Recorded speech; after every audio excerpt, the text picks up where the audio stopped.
அவர் யாராவது பாத்தீங்களா? எங்க போனாரு? வேற டீ குடிக்கிறேன்னா கூட என் காலோட பாத்துங்க. பணம் எடுக்கிறீங்க பாக்குது. நீங்க என்ன பாத்தீங்களா? ஓஹோ, இவன் என்ன ஏமாத்தி விட்டு செஞ்சு விட்டானா? ஆமா, என்ன ஏமாத்த கிடையாது, முட்டாள். அவன் தான் ஏமாத்தி விட்டான். எனக்கு என்ன சக்தி இல்லையா? இதுதான் என்னோட சக்தியா? அவனை ஒரு மாலையாக மாற்றி போடுகிறேன்.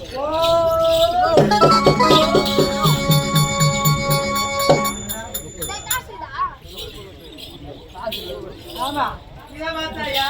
இந்த மாறன் என்பவன் இன்று மாலையாக மாறிவிட்டான். இந்த மாலை என் கழுத்திலே இருக்க வேண்டும். அப்படியே அணைத்துக் கொள்கிறேன். பொழுது எப்படி கழுத்தில் போவான்?